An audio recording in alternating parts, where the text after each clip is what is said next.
नमस्कार दोस्तों, मैं हूँ राज और आप देख रहे हैं हाईवे 33। तो चलें दोस्तों आज की कहानी की सफ़र पर। दोस्तों ये कहानी है छत्तीसगढ़ की। ये कहानी हमें जो भेजे हैं उनका नाम है जयप्रकाश। आइए जो उनके साथ में घटना घटी थी, साल था 2006 का, मतलब एक लंबा अरसा बीत चुका है। जयप्रकाश जी बताते हैं कि जब मैं जवान था, 25-26 के आसपास की मेरी उम्र थी, तब की ये बात है। तो आइए चलते हैं जयप्रकाश जी के इस घटना में और जानने की कोशिश करते हैं कि आखिर ऐसी कौन सी घटना घटी थी। दोस्तों मेरा नाम जयप्रकाश है, मैं छत्तीसगढ़ का रहने वाला हूँ। मैं कभी भूत प्रेत ऐसी शक्तियों पर यकीन नहीं करता था। मेरा एक रोड पर छोटा सा चाय नाश्ते की दुकान थी और वही चला करके मैं अपने परिवार का जीविका चलाता था। लेकिन वहाँ पर कुछ लोकल लड़के जो गांव के थे, वहाँ से मेरा गांव जो था ना, लगभग 2.5 किलोमीटर की दूरी पर था। और रोड के साइड में मैं अपना एक खोखा बना रखा था, कच्ची झोपड़ी टाइप का, और उसी में चाय नाश्ता का दुकान करता था। और दिन भर हमारी बिक्री होती थी, राहगीर आते थे, चाय पीते थे, चाय अच्छा बनाता था। तो धीरे धीरे अब ट्रक वाले भी अब रुकने लगे, चाय का फरमाइश करते थे, ज़्यादातर हमारी चाय बिक्री थी। और इसके बाद मैं धीरे धीरे नाश्ता का भी दुकान अब खोल दिया था, चलने लगी थी। उसी बीच जो आसपास के कुछ ऐसे लड़के थे बदमाश टाइप के, वो खाना तो खा जाते, नाश्ता तो कर जाते, चाय तो पी जाते, पैसा मांगो तो लड़ने के लिए तैयार हो जाते। मैं उनसे हाथ जोड़ता था कि भाई मैं गरीब आदमी हूँ, इसी से हमारा घर बार चलता है, आप लोग ऐसा मत कीजिए। उस टाइम एक ट्रक वाला आकर के चाय पी रहा था और वो मेरे पास में, मैं देखा था उसको, एक हफ्ता से 2-3 दिन पर वो ज़रूर आता था चाय पीने के लिए। मेरी ही उम्र का था, शायद हर कुछ उम्र ज़्यादा होगी, मैं बोल नहीं सकता, लेकिन कद काठी जो थी ना, मेरी तरह मजबूत थी, उसकी जैसी मेरी थी। जब वो लड़का, जब 4-5 लड़के आकर के नाश्ता पानी किए, तभी मुझे लग गया था कि नाश्ता तो कर जाएंगे, चाय पी तो जाएंगे, लेकिन पैसा नहीं देंगे। मैं मन ही मन डरा था। और वही हुआ, जब मैंने पैसा मांगा तो कहते हैं लिख लेना, हिसाब कर देंगे बाद में, ये हिसाब लंबा चलेगा। मैं कहने लगा कि भैया ऐसा मत करो, अगर आप पैसा नहीं दोगे तो मेरे घर का काम कैसे चलेगा, दुकान में सौदा पानी मैं कैसे लाऊंगा। लेकिन वो मुझसे झगड़ने पर तैयार हो गए, मुझ पर विश्वास नहीं करता, हम चोर हैं, पैसा लेके भाग जाएंगे। और तब तक वो ड्राइवर था ना, ट्रक ड्राइवर, उठ के खड़ा हो गया और कहने लगा कि शराफत से इसके जितने पैसे हैं ना, सब दे दो, नहीं तो तुम्हारी दादागिरी 1 मिनट में सबका निकाल दूंगा। जब वो ड्राइवर उठ के खड़ा हो गया, तब वो लड़के उस पर भी अकड़ गए, लेकिन उनकी अकड़ 1 मिनट में सबकी निकालती, घुटनों पर ला के खड़ा कर दिया। कहने लगा कि जितने पैसे हैं इसके अभी का भी दे दो। बाकी में उनके पास में पैसे की कमी नहीं थी, बस वो पैसा देना नहीं चाहते थे। लेकिन उस ट्रक ड्राइवर ने हमारा पैसा निकलवा दिया था। अब उसके बाद उनको धमकाया कि आज के बाद अगर इस दुकानदार को, गरीब आदमी को तुम लोग तंग किए तो सोच लो, मेरा भी घर बगल में है, मुझे आते देर नहीं लगेगी। इसके बाद मैं जब पाऊंगा ना तो सोच लेना तुम्हारा हाल कैसा करूंगा। इस बार तो मैं छोड़ भी रहा हूँ। बाकी में वो लड़के डर गए थे और फिर वहाँ से भाग गए। मैं बहुत ही अब उसको धन्यवाद दे रहा था कि भाई जी आपने मेरे डूबे पैसे निकलवा दिए। तब कहने लगा, कद काठी तो बिल्कुल मेरी ही तरह है, तुम इतने डरपोक क्यों हो भाई? अरे तुम्हारा दुकान है, तुम फाइट करते और जरूर लड़के देते, लेकिन तुम डर जाओगे तो कोई ना कोई तुम्हें ऐसे ही आके डरा देगा। ये डरने का टाइम नहीं है दोस्त, पैसा अपना है ना, मांगो, क्यों नहीं देगा? नहीं देता एक बार, अब उसको कोई सामान मत दो, पहला जो उधारी चुकाओ, इसके बाद दूसरा लो। खैर अब उससे हमारी अब एक तरह से दोस्ती हो चुकी थी। वो ड्राइवर था, ट्रक ड्राइवर था, नौकरी करते थे शहर में। इस रोड से जब भी गुजरते तो मेरे दुकान पर जरूर रुकते थे चाय पीने के लिए। कहते थे कि तुम्हारी चाय में जो स्वाद आ जाता है ना, पूरा दिन बन जाता है। अब वो रात को लौटते थे देर में, कभी कभी अब वो देर को लौटते ना, तो शनिवार को उनकी छुट्टी में संडे की छुट्टी रहती थी। जिस कंपनी में काम करते थे तो हमारी दुकान पर आ जाते थे। ट्रक तो होता नहीं था, कहीं से किसी से लिफ्ट लेके आते थे। अब मेरी दुकान पर आ जाते थे 10 बजे के आसपास। मेरी दुकान 10 बजे तक खुली रहती थी। अब इसके बाद मैं धीरे धीरे अपने दुकान को बढ़ाने लगता था। जब आते ना तो दारू वारू लेके आते शहर से। कहते हैं कि छोड़ो यार, चाय पानी तो बहुत हो चुका, दुकान बढ़ाओ। अब हम तो दोस्त बन गए ना, चलो आप एक एक ड्रिंक कर लेते हैं। मैं मना करता था कि भाई साहब, मैं गरीब आदमी हूँ, अगर ये आदत लग जाएगी तो मेरे लिए बड़ा मुश्किल हो जाएगा। तब कहने लगे, अरे भाई मुझे भी आदत नहीं है, सिर्फ मैं शनिवार को शनिवार ही मेरे पास वक्त मिलता है, क्योंकि संडे मैं पूरे अपने घर में रहता हूँ। और शनिवार का रात थोड़ा सा रंगीन कर लेता हूँ, 2 पैक लगा लेता हूँ। अभी इसमें कोई अब आदत थोड़ी लगनी है, आज तक मुझे भी नहीं लगी है तो तुम्हें कैसे लग जाएगी। खैर, अब उन्होंने मेरी मदद की थी और इसके बाद मैं भी अब मान गया कि चलो जी, एक दिन की बात है, रोज़ रोज़ तो ये चीज़ ठीक नहीं है ना। अब इसके बाद वो ड्रिंक करने के बाद मेरी पक्की वाली दोस्ती हो गई थी। गाहे बगाहे वो मेरी मदद भी करते थे। अब मुझे कुछ पैसे की ज़रूरत होती थी तो मैं उनसे मांग लेता था कि भैया जी कुछ पैसे की ज़रूरत है, आप दे देंगे? तो मना नहीं करते थे, कहते ये रख लो, और जब तुम्हारे पास में आए तब दे देना, जल्दीबाजी नहीं, पहले अपने घर का काम करो, जब तुम्हारे पास पैसा बचे तो मुझे दे देना। और इस तरह एक पक्का वाला रिश्ता उनसे मेरा हो चुका था। हम दोनों और लगभग एक ही जैसे थे, कद काठी के। उम्र शायद उनका कुछ बड़ा था, मुझे अंदाज़ा लग रहा था।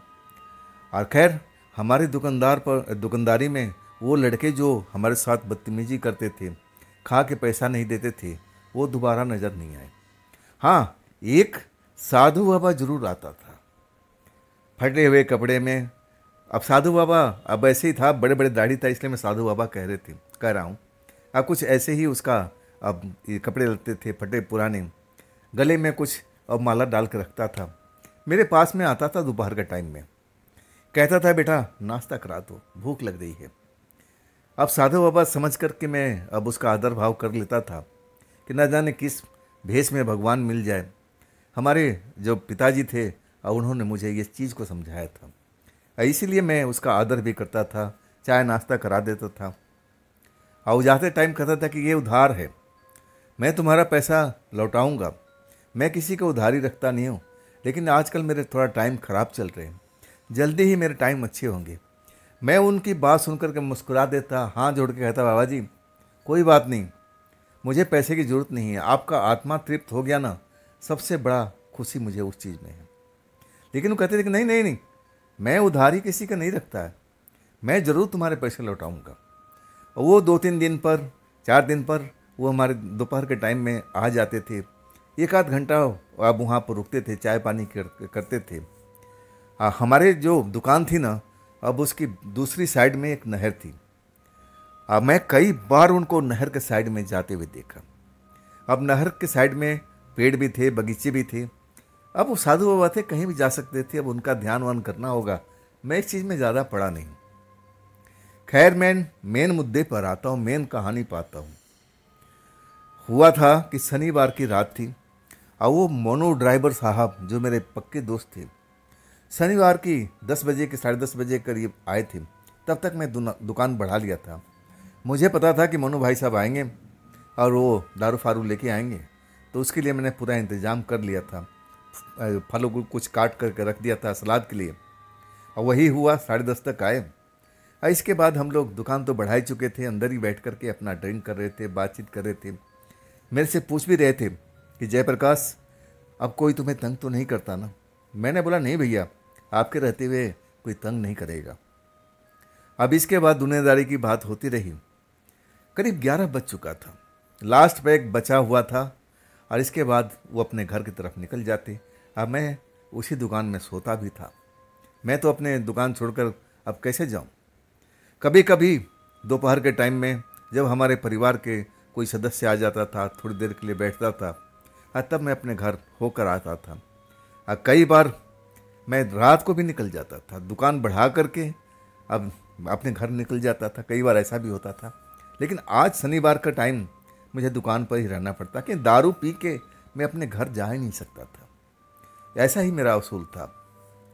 अब हम दोनों आखिरी पैक बचा हुआ था, बातचीत कर रहे थे, दुनियादारी चल रही थी। तभी तालाब के साइड से कुछ लोगों का जैसे आवाज़ सुनाई पड़ने लगी, जैसे कोई जेंट्स हो लेडीज हो आपस में झगड़ रहे हों, बात कर रहे हों। तेज़ तेज़ आवाज़ सुनाई पड़ रही थी, जैसे पति पत्नी आपस में लड़ते हैं, वैसे ही आवाज़ जब सुनाई पड़ने लगने लगी। जो मोनू साहब थे वो तो अब सरूर में आ चुके थे, लेकिन मैं सरूर में अब इतना नहीं था। मैं उस आवाज़ को सुनने लगा कि ये नहर के पास में कौन हो सकता है भाई, रात में कोई पति पत्नी रात को इस जगह पर क्यों आएगा। कोई प्रेमी प्रेमिका हो तो चलो हम मान भी सकते हैं, लेकिन वो लड़ेंगे क्यों। मैं मोनू साहब को छोड़ दिया। अब बोला कि मैं ज़रा पीछे से आ रहा हूँ बाथरूम करके। अब मैं चांद की रोशनी थी, अब मैं अपने दुकान का बैक साइड में आता हूँ। अब वहाँ से थोड़ी दूर पर नहर थी और पेड़ पौधे भी थे। मैं देखता हूँ ना चांद की रोशनी में, तो थोड़ा अब ठीक नहीं लग रहा था, रोशनी कम थी। मुझे लगा कि चल के देखना चाहिए मामला क्या है। अगर मैं ड्रिंक नहीं किया होता ना तो मैं उस पचड़े में कभी पड़ता ही नहीं। ड्रिंक का ही पावर थी कि मेरे अंदर साहस भर दिया था कि यहाँ क्यों, चल के पास में देखते हैं ना, बात क्या है, चल के देखते हैं वही समस्या क्या है, कौन लोग हैं, ये क्यों झगड़ रहे हैं रात को। मैं पहुँच जाता। मैं पहुँच गया वहाँ पर। जब मैं देखता हूँ ना तो जो दिन के टाइम में वो बाबा जी हमारे दुकान पर चाय पीते थे, नाश्ता करके जाते थे, कहते थे कि मेरा भी टाइम आएगा, जल्दी ही मैं तुम्हारे सारे पैसे चुकता कर दूंगा, लौटा दूंगा जो खाया पिया है। वही बाबा जी थे, खड़े हुए थे और उनके सामने में एक खूबसूरत लड़की थी, उम्र 22 से लेकर 25 साल की, सफ़ेद कपड़ा पहने हुए। और वो लड़की उन पर बरस रही थी और वो कभी बरस रहे थे, मतलब दोनों लोग आपस में झगड़ रहे थे। जब मैं वहाँ पहुँचता हूँ ना, मैं तो वैसे ही सुरूर में था, तो बिना लाग लपेट के कहता हूँ कि बाबा जी ये लड़की कौन है आपकी, ये क्यों लड़ रही है। अब बाबा जी को पता नहीं था कि इतनी रात में यहाँ पर भी लोग रहते हैं। जब मुझे देखते हैं ना तो बड़ी बड़ी आंखों से मुझे डराने की कोशिश करते हैं। कहते हैं तू जा अपने दुकान में, तू यहाँ क्या कर रहा है, जा, ये हमारा निजी मामला है, तू हट जा यहाँ से, भाग जा। लेकिन मैं डरने वाला कहाँ था, जब 2 घूंट अंदर गया हुआ है तो पावर तो बढ़ी जाती है ना। वैसे ही मेरे साथ में हुआ था। अब मैं डरता नहीं। मैं कहने लगा बाबा मैं तुम्हारे डराने से भाग नहीं जाऊँगा। ये लड़की कौन है, ये आप लोग यहाँ पर खड़े होकर के ये क्या तमाशा कर रहे हो, क्या लगती है रिश्ते में, मुझे तो देख के नहीं लगती कि तुम्हारी कोई रिश्तेदार होगी। तब मैं लड़की की तरफ मुड़ता हूँ कि मैडम जी आप हैं कौन, ये बूढ़े आदमी पर आप झगड़ क्यों रही है, तो साधु बाबा हैं। तब लड़की कहती है आपको नहीं पता, ये ज़रूर साधु बाबा हैं नाम के लिए, लेकिन ये तांत्रिक हैं, ये मेरी ज़िंदगी को उन्होंने ख़राब कर रखा है। जब मैं इस बात को सुनता हूँ, महसूस करता हूँ, तब मैं बोल पड़ता हूँ कि आखिर आपके साथ में हुआ क्या और आप कहाँ के रहने वाली है। रात ये कोई बात करने का जगह है नहर के किनारे, यहाँ तो देखिए कोई है भी नहीं, कोई आपके साथ समस्या हो जाए तो कोई तो बचाने वाला भी नहीं आएगा। लड़की कहती कि भैया मेरे पास में बचा क्या है बचाने के लिए, ये धूर्त तांत्रिक हैं, ये मांत्रिक हैं, तांत्रिक नहीं ये मांत्रिक हैं, इन्होंने मेरे साथ में छल किया है, मेरा इस्तेमाल किया है। मैं जब सुन रहा था ना, मेरे अंदर का अब जो नशा है ना जाग रहा था, अंगड़ाई ले रहा था। मैं लड़की के मुंह से जो सुन रहा था ना, मुझे बहुत गुस्सा आ रहा था उस साधु बाबा पर। हाँ मैं बोल रहा था बाबा ये क्या कह रही लड़की, आपने इसके साथ में ऐसा क्या किया है। तब साधु बाबा मुझे धकेलने लगे, भाग जाना तो मैं तुझे श्राप दे दूंगा, तुझ पर तंत्र मंत्र कर दूंगा, फिर बाद में मत कहना। अगर मैं बिना नशे को होता तो मैं शायद डर भी जाता, लेकिन नशा सर पर चढ़ के बोल रहा था। कहने लगा कि तेरे जैसे तांत्रिक मेरे जेब में रहते हैं, मैं किसी से नहीं डरता, ना इन शक्तियों को मैं विश्वास करता हूँ, ना तो मैं भूत को मानता हूँ, ना प्रेत से डरता हूँ, और मैं तुमसे डर जाऊँगा। हंसने लगा। वो जो साधु बाबा थे ना, उस लड़की को डांटने लगे, तू जा अपनी जगह पर, तू जा जगह पर, मैं आकर तुमसे बात करता हूँ, पहले इससे निपट लूँ। तब तक वो मुझे धकेलते, अब मैं उनको रोक दिया। और लड़की कहा कि नहीं, तुम कहीं नहीं जाओगी, मैं समझ गया हूँ कि तुम्हारे साथ में हुआ क्या है, ये तुम्हारा इस्तेमाल कर रहे हैं ना। इस्तेमाल का मतलब मैं समझ गया था। कहने लगा कि इतनी उम्र में आपको शर्म नहीं आती, अपनी बेटी की उम्र के साथ में आप ऐसा उसके साथ में छल कर रहे हैं, ये कौन है? तब वो साधु बाबा कहने लगे, अरे तुम्हें नहीं पता, ये एक प्रेतनी है, एक भूतनी है, एक प्रेत आत्मा है। मैं हंसने लगा, कहने लगा कि बस आपको कोई और बहाना नहीं मिला, आप इसको, सुंदर लड़की को प्रेतात्मा, भूतनी, ना जाने क्या क्या आप बना दिए। बाबा जी, मेरा दोस्त अभी अंदर है, अगर मैं उसको बुलाऊंगा ना तो फिर आपकी खैर नहीं। आप जितना जल्दी हो सके इस लड़की को छोड़ के भाग जाओ, यहाँ पर रुकना मत। तब तक मेरा जो दोस्त था ना, मेरी ऊंची ऊंची आवाज़ सुन करके अब वो भी आ चुका था, सारी बातें मेरे पीछे खड़ा होकर के सुन रहा था। अब वाकई में उसका गुस्सा भड़का हुआ था। कहने लगा, मैं सारी बातें सुन लिया हूँ जयप्रकाश, ये तो बड़ा धूर्तबाजी किस्म का आदमी है। देखो, ये खूबसूरत लड़की को कह रहा है कि ये कोई प्रेतात्मा है, कोई भूतनी है, कोई पिशाचनी है। देखो, आखिरकार जब हम दो लोग हो जाते हैं ना, तब वो तांत्रिक बाबा वहाँ से भाग खड़ा होता है। कहता है, मैं सबको देख लूँगा, सबको देख लूँगा। देख, तेरे को तो ऐसे में दबा कर रखूँगा, कभी तू निकल नहीं पाएगी ज़मीन से। उस लड़की को चेतावनी दे करके और फिर अंधेरे में गायब हो जाता है। हम, मेरा दोस्त और वो खूबसूरत लड़की। तब मैं कहता हूँ, मैडम जी, ये जगह ठीक नहीं है, आप चलिए मेरे दुकान में, रोड पर मेरी दुकान है, बाकी बातें वहीं कर लेते। हम तीनों अब लौट आए थे। मैं उस लड़की के सामने बैठा हुआ अब पूछ रहा था कि आप कौन सी गांव की हो, इस धूर्त तांत्रिक के चक्कर में आप कैसे पड़ गई। वाकई कुछ देर तक लड़की चुपचाप बैठी रही और कुछ बोल नहीं रही थी, बस आंखों से उसका आंसू निकल रहा था। मैं पूछने लगा कि मैडम जी, आप बताइए तो सही, आपके साथ में हुआ क्या है। तब वो लड़की कहती है कि देखिए, मैं किसी से प्रेम करती हूँ और मेरा प्रेमी मुझे छोड़ करके ना जाने कहाँ चला गया। इसी वजह से मैं बाबा के पास में गई थी कि बाबा जी मेरी मदद कर दीजिए, मेरी प्रेमी से मुझे मिला दीजिए। बाबा जी मेरी सुंदरता पर रिझ गए थे और यही समझ करके कि मैं अब इसको अपने पास में रखूँगा। मुझे अब एक तरह से झांसे में ले लिया कि हाँ बिल्कुल मैं ये काम कर दूंगा, लेकिन इसमें वक्त लगेगा और तब तक तू मेरे झोपड़ी में रहेगी, मेरे साथ में रहेगी। आखिर मेरे पास में कोई चारा नहीं था तो मैं उनकी बात को मान लेती हूँ, लेकिन मुझे ही नहीं पता था कि मेरे साथ में दुर्व्यवहार करेंगे। अब उनकी उम्र देख करके अब मैं समझने लगी कि ऐसा थोड़ी करेंगे, चलो अब वो हमारा कहना मान लेंगे, मेरे प्रेमी से मुझे मिला देंगे। लेकिन वो मुझे झांसे पर झांसे देते रहे, मेरे ऊपर जादू का असर किया। अब मैं अपने सुध-बुध खो जाती थी, मुझे तो पता भी नहीं चलता था। वो जो कुछ बताने लगी ना, हम दोनों दोस्त एकदम दहल गए थे कि आपकी बार वो बाबा मिल जाए ना तो उनको तो हम मज़ा चखा देंगे। हम लोग तो उनको नाश्ता कराते थे, चाय पिलाते थे, अब एक साधु बाबा समझ करके। अब वो तो एक तरह से मांत्रिक थे। मैं पूछने लगा कि आपका घर कहाँ है, तब वो चुप हो गई। इसी बीच जो मेरा दोस्त था ना, वो थोड़ा अब नशे में बहकने लगा था। कहने लगा चिंता मत कीजिए, वो मैं उस पर जो दारू का असर था ना जल्दी चढ़ जाता था। और कहने लगा कि मेरे घर पर चलिए, कोई दिक्कत नहीं, कोई परेशानी नहीं, आप मेरे घर में रुकिए, मैं आपको प्रेमी को ढूंढवाने की कोशिश करूँगा और मैं ज़रूर ढूंढूंगा, आपके प्रेमी से मिला दूंगा, आपको डरने की आवश्यकता नहीं। और वो लड़की का हाथ पकड़ करके कहने लगा, आप उठिए, चलिए, अब रात ज़्यादा हो चुकी है और हमें घर चलना चाहिए, आप डरिए मत, हमारे घर में पूरा परिवार है, ऐसा कोई बात नहीं कि मैं अकेले रहता हूँ। अब लड़की उसकी बात में, मोनू की बातों में आ चुकी थी कि शायद अब उसको प्रेमी से मिलवा दें। इसके बाद मेरे मन में बड़े बुरे बुरे ख्याल आ रहे थे उस साधु बाबा के बारे में कि देखो कैसा धूर्त आदमी है, ये सुंदर भोली भाली लड़की को अब ये अपना माया जाल अब जादू करके इसके साथ में क्या कर रहा था। झूठ मूठ कह रहा था कि ये प्रेतनी है, पिशाचनी है, तंत्र विद्या ये ऐसा कुछ बोल रहा था।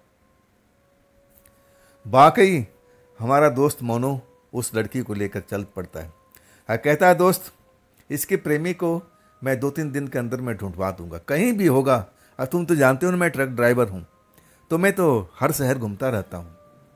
अब मैं क्या बोलूँ कि हाँ ठीक है जी, मैं इतना ही बोल करके अब वो चला गया। अब मैं अपने दुकान अब दरवाज़ा बंद कर लिया। अब मैं उसी लड़की के बारे में सोचता हुआ सो चुका था। अचानक दरवाजे पर दस्तक होती है। मैं हड़बड़ा के जागता हूँ। अब कौन है भाई? कहीं वो साधु बाबा मुझ पर गुस्सा निकालने तो नहीं आ गया है? सच कहूँ ना, उस टाइम थोड़ा नशा उतर चुका था। अब मेरा जो पावर था ना, अब थोड़ा डाउन हो चुका था। मैं समझ गया कि कहीं मेरे पर तंत्र विद्या तो मैं मानता नहीं था, कहीं मुझ पर हमला कर दिया तब तो मेरा क्या होगा। डर गया था। मैं कहने लगा, कौन है दरवाजे के बाहर, कौन दस्तक दे रहा है? लेकिन कोई आवाज़ नहीं दे रहा था। मैं 2-3 बार पूछता हूँ, हर बार दस्तक दस्तक, कोई बोलता ही नहीं था। डरते डरते मैं दरवाज़ा खोलता हूँ, कहीं साधु बाबा होगा, कहीं मारने के मूड में आया होगा मेरे को, तो मैं बच जाऊँगा। सतर्क था मैं। आज जब मैं दरवाज़ा खोलता हूँ ना, वही लड़की जिसको मोनू लेके घर गए थे, वही लड़की थी। मैं उसको देखता हूँ कि आप यहाँ पर मोनू के घर गई थी ना आप? तब उसकी आंखों से आंसू बहने लगा।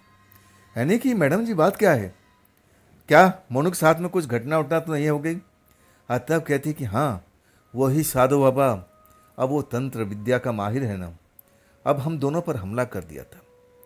मोनू तो अपनी जान बचा करके घर भाग गए, अब मुझे छोड़ करके। अब मैं अपनी जान बचा करके इधर भाग गई। वो साधु बाबा अभी जो तांत्रिक है ना, वो हमें ढूंढ रहा है। अब उसको पता नहीं है कि मैं इस जगह पर हूँ।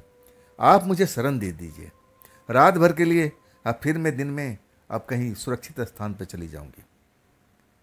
मैं अपने दोस्त के बारे में सुनकर कि हमला कर दिया है तंत्र मंत्र से, ये क्या है? लेकिन लड़की आ चुकी थी।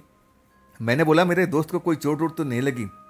तब कहती कि नहीं नहीं, चोट नहीं लगा है, लेकिन डरा दिया है, भागने पर मजबूर कर दिया है कि तुम अपने घर जाओ, इस लड़की के चक्कर में बिल्कुल मत पड़ना। तब आपका दोस्त घर की तरफ चला गया।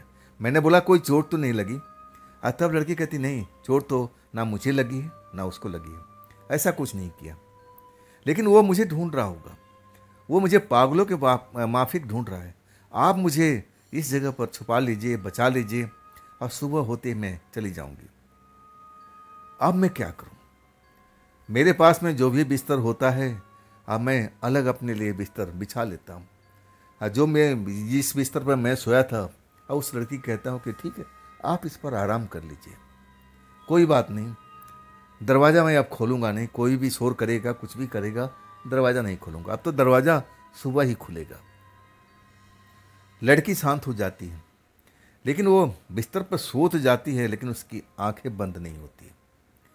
जब भी मैं उठता था, कुछ आवाज़ सुनाई पड़ती थी, तो मुझे लगा कहीं वो तांत्रिक तो नहीं आ गया, लेकिन ऐसा नहीं था। तब मैं देखता था कि लड़की की आंखें झपक नहीं रही है, वो हमारी झोपड़ी को ऊपर जो छत था उसको घूरे जा रही थी।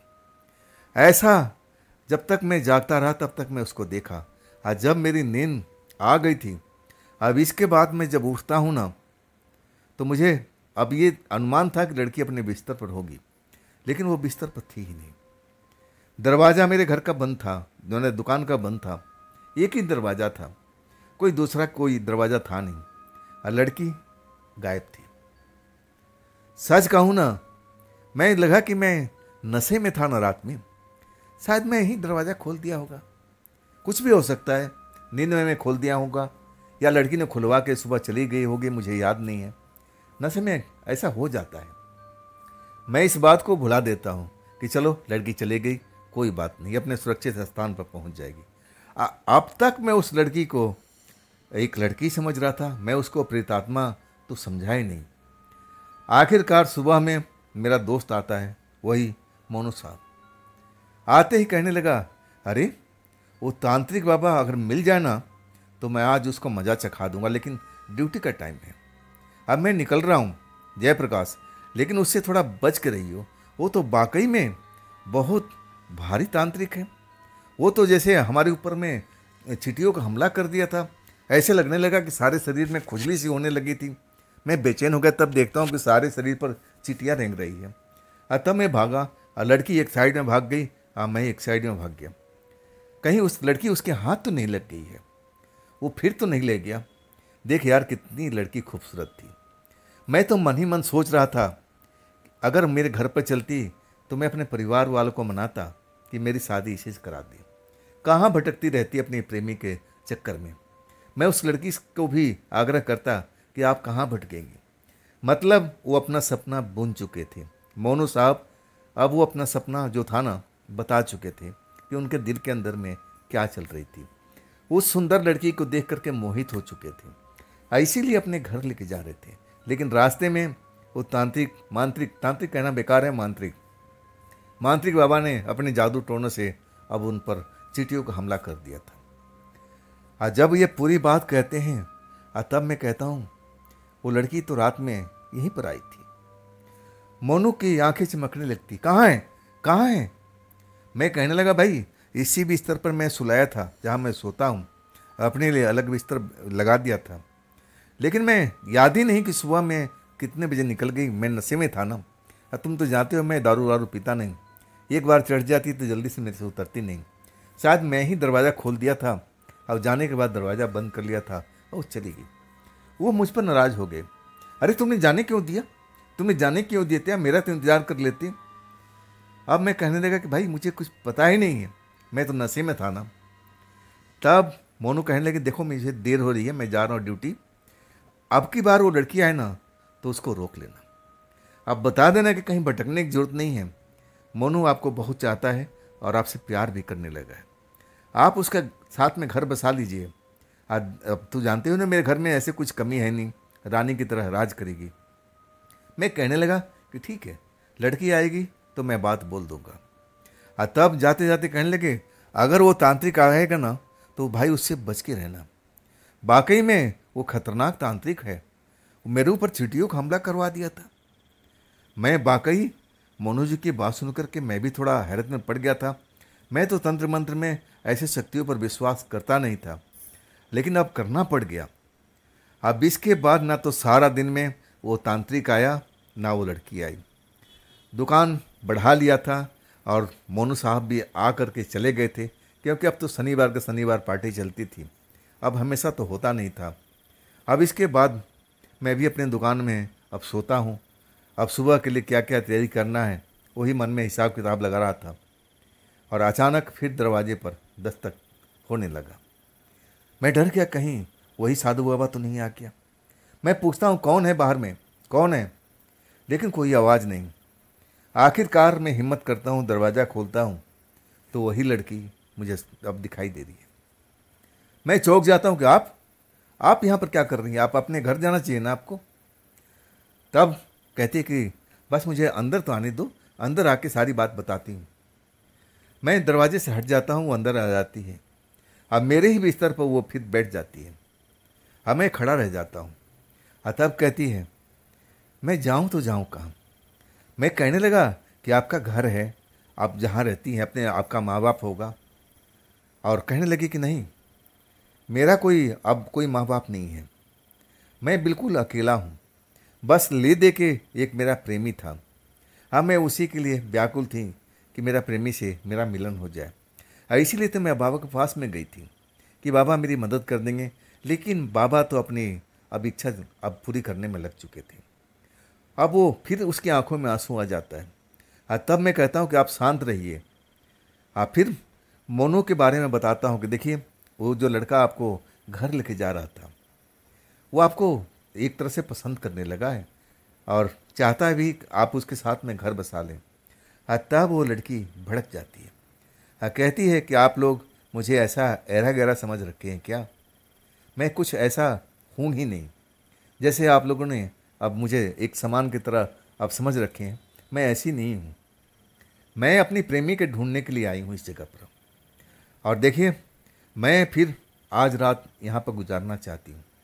इसके बाद मैं कई रात यहाँ पर रुकूंगी। जब मुझे मेरा प्रेमी मिल जाएगा ना, और तब मैं यहाँ से चली जाऊँगी। मैं थोड़ा सा उनकी बात सुन कर के मैं भी शौक रह गया था कि लड़की जो सोच रही है इसका सोचना बिल्कुल ठीक है। हमारा तो इरादा ऐसा ऐसा कुछ नहीं था। जो मोनू साहब ने बताया था मैं वही बात बता दिया था। इसमें कोई बुरा भी नहीं था, वो तो शादी करना चाहते थे। लेकिन लड़की भड़क गई थी। और तब मैं कहने लगा आपके प्रेमी मिलेंगे कहाँ पर। और तब लड़की कहने लगी कि वो साधु बाबा ही अब उसको ढूंढ के लाएगा। मैं कहने लगा कि आपको वो तो इस्तेमाल करते थे। और तब कहने लगी कि उस टाइम मेरे अंदर में पावर नहीं था, अब मेरे पास में पावर आ चुका है। अब पावर से मैं अब उनको हरा दूंगी, उनको विवश कर दूंगी कि वो मेरे प्रेमी को ढूंढ के लाए। और तब मैं इस जगह से चली जाऊंगा अपनी प्रेमी को लेकर के। मैं कहने लगा कैसा पावर, आप भी तांत्रिक हैं क्या। और तब हंसते हुए कहने लगे कि नहीं, मैं कोई तांत्रिक नहीं, मैं एक प्रेतात्मा हूँ, मरी हुई। मुझे मरे ना जाने कितने साल हो चुके हैं, और साथ में मेरा प्रेमी मरा हुआ। मैं अपने प्रेमी के लिए पागल हुई पड़ी हूँ कि कहाँ मुझे मिलेगा, कहाँ मुझे मिलेगा। मैं हर तरफ जहाँ जहाँ मुझे उम्मीद होती है मैं वहाँ पर ढूंढने के लिए निकल जाती हूँ, लेकिन प्रेमी मुझे मिला नहीं। और तब मैंने सोचा कि बाबा है, ये मांत्रिक है, तांत्रिक है, जो भी है, अब इसके पास में ऐसी शक्ति होगी कि वो मेरे प्रेमी को पता लगा लेगा। और तब मैं उसके पास जाती हूँ और मुझे वो फिर मेरे को बस में कर लेता है, अपनी जादुई शक्ति मुझे इस्तेमाल करता है।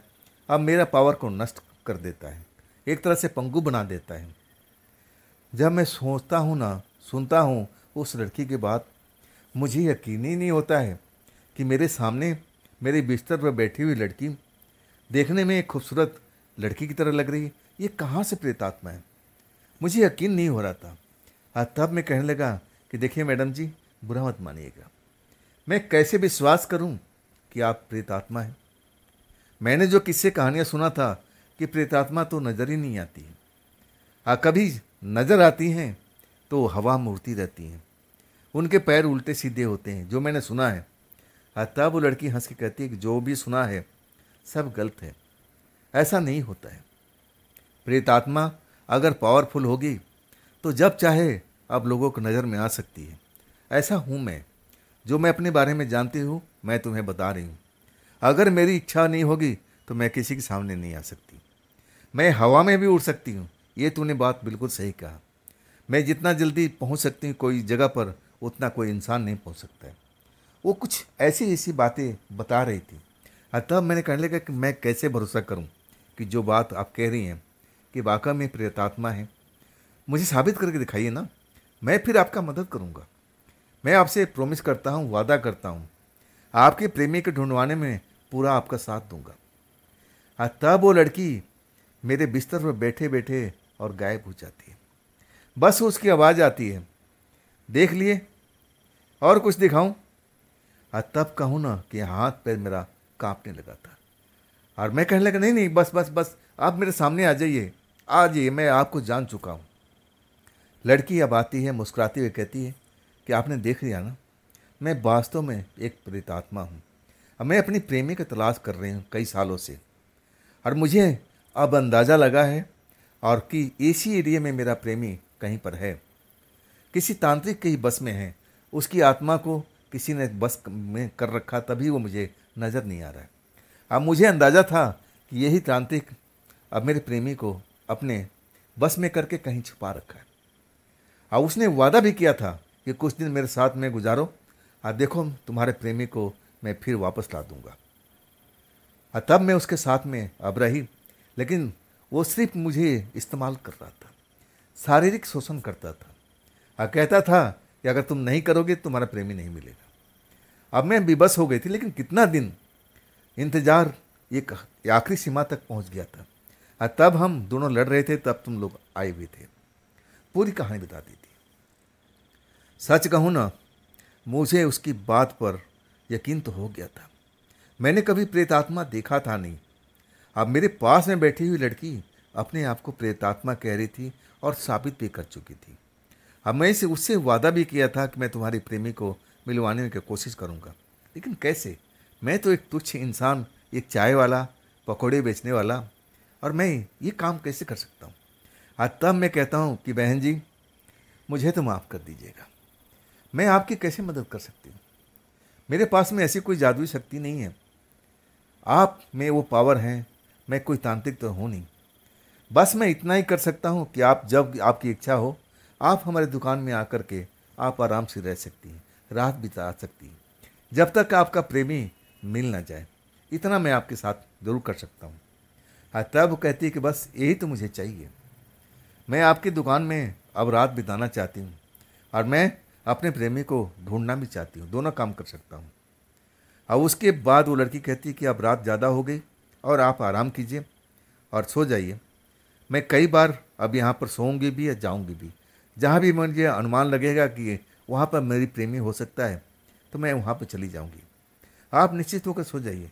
मैं आपके कोई नुकसान नहीं पहुँचाऊँगी, ना आपके दोस्त को कोई नुकसान पहुँचाऊँगी। लेकिन अपने दोस्त को बता देना कि जो ऐसा इरादा रख रहा है ना मुझे शादी करने का, वो भूल जाए। वाकई में जो लड़की बताती है ना, उसकी बात सुन कर के मैं पूरा कांप जाता हूँ कि देखो, मरे होने के बाद भी वो लड़की अपने प्रेमी से कितना प्रेम करती है कि उसको ढूंढने के लिए और ना जाने कहाँ कहाँ भटक रही है उसकी आत्मा, और उस तांत्रिक मांत्रिक के पास पहुँच जाती है और वो उसका शोषण करता है और तब भी उसके प्रेमी को मिलवाता नहीं है। ये तो बहुत गलत बात है। लड़की हमारे झोपड़ी में दुकान में आती थी रात में, और वो भी कुछ टाइम के लिए, घंटा 2 घंटा आराम करती थी, और फिर जब मेरी आँख खुलती थी ना तो वो बिस्तर पर होती नहीं थी। ऐसा महीनों तक चला था। अब मेरा दोस्त आके पूछता था कि वो लड़की तुम्हें मिली क्या? अब तब मैं कोई बात उसको नहीं बताया कि वास्तव में वो कोई प्रेत आत्मा है। सब बातें मैं छुपा दिया था कि नहीं दोस्त, वो लड़की आज के बाद मुझे कहीं नज़र नहीं आई और ना वो तांत्रिक बाबा नज़र आए। अब वास्तव में वो तांत्रिक बाबा मेरे दुकान पर नज़र ही नहीं आए और उस एरिए में घूमता फिरता रहता था, वो भी नज़र नहीं आया। मतलब वो भी गायब हो चुका था। वास्तव में वो मुझे नज़र नहीं आया तो मैं गायब ही समझूंगा। महीना दिन बीतने के बाद में और वो जब एक रात लड़की आती है ना और दरवाज़ा पीटती है, मैं समझ गया था कि वही है। जाके दरवाज़ा खोलता हूँ तो मैं देखता हूँ कि एक नहीं, वो 2 हैं। एक सुंदर सा लड़का, जवान लड़का, वो उसके साथ में खड़ा हुआ है। अब मुझे तनिक भी समझते देर नहीं लगी कि यही इसका प्रेमी है, और वो दुकान के अंदर नहीं आते हैं। लड़की कहती है कि देखिए, मेरा प्रेमी मिल चुका है। बस भैया, मैं आपको बताने के लिए आई थी। मैं आपकी दुकान में अब आराम करने के लिए नहीं आऊँगी, मैं जा रही हूँ। आज के बाद मैं आपको परेशान नहीं करूँगी, लेकिन आपने मेरी इतनी मदद की तो मेरा भी कुछ फर्ज बनता है ना। ये रख लीजिए आप। एक मुझे एक जेवर देती है, कान का कुंडल एक ही था, वो भी बूढ़ा थोड़ा, जैसे कहीं रोड पर टायर के नीचे आ चुका हो, ऐसी ही चीज़ था, लेकिन सोना था, मुझे देती है। अब मैं कहता हूँ कि बहन, मैं इसका क्या करूँगा? तब कहती है कि भैया, ये अपने गले में रख लेना, देख लेना, तुम्हारी इसी से बढ़ोतरी होती जाएगी। इसको ना बेचना, ना इसको गुम करना। ये अपनी बहन के एक तोहफा समझ के रख लेना।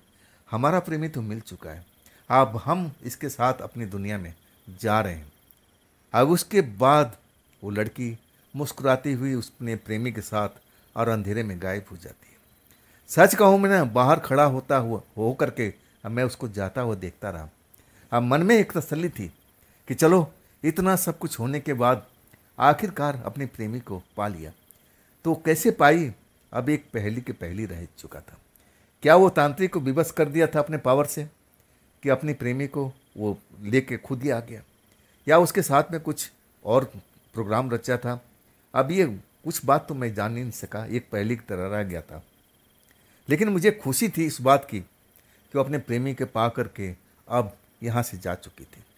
आज जाते जाते वो मुड़ा तोड़ा कान का कुंडल गिफ्ट में दे गई थी। आज सच कहूँ ना, उस कुंडल को मैं मामूली कुंडल समझ के, जैसे बताई थी, मैं गले में तो रख लिया था। और उसके बाद उन्नति मेरी होती चली गई। वो जो मोनू भाई साहब थे ना, कहने लगे, ना जाने उनके मन में क्या आया था कि सुन जयप्रकाश, ये तेरी दुकान मज़ा नहीं आ रहा है। मैं तो सोच रहा हूँ कि तुझे कुछ पैसे दूँ और इसको तू ढाबा बना। पैसे मैं दूंगा, अब ये मत करना कि पार्टनरशिप, मैं पार्टनरशिप की बात नहीं कर रहा हूँ। मैं कह रहा हूँ कि पैसा मैं लगाऊंगा और जब तेरे पास में पैसा आ जाए ना तो मुझे वापस कर देना। खाने पीने के पैसे मत मांगना। अब बाकी मुझे और क्या चाहिए था। अब उनके पैसे से मैं वो ढाबा को अपनी दुकान को बड़ा बना लिया, ढाबा बना लिया। अब फिर ढाबा बनाया तो काम भी बढ़ गया, नौकर चाकर भी रखने पड़े, रसोईया रखने पड़ा और धीरे धीरे हमारा ढाबा चल पड़ा था। आज सच कहूँ ना कि वो जो कानों का कुंडल था और लड़की हंसते हंसते बोल गई थी कि भैया इसको अपने गले में रखना, देखना इससे तुम्हारी उन्नति होती जाएगी। और तब मुझे विश्वास हो गया कि देखिए लड़की जो बोल के गई थी ना, कहाँ मेरी छोटी सी दुकान कच्ची पक्की, और देखो आज पक्का मेरा ढाबा बन चुका है, कई नौकर चाकर लगे हुए हैं, काम कर रहे हैं। और वो मोनू भाई साहब का पैसा भी मैं सब कुछ लौटा दिया था और वो भी खुश थे। कह रहे थे ना कि मैं सपना देखा था, मैं जब सोया हुआ था ना जयप्रकाश, तब मैं सपना देखा था जैसे मुझे कोई कह रहा था कि अरे तुम जयप्रकाश की मदद करो ना, तुम्हारे पास में इतने पैसे हैं तो उसका एक ढाबा खुलवा दो। और वो सुबह का सपना था।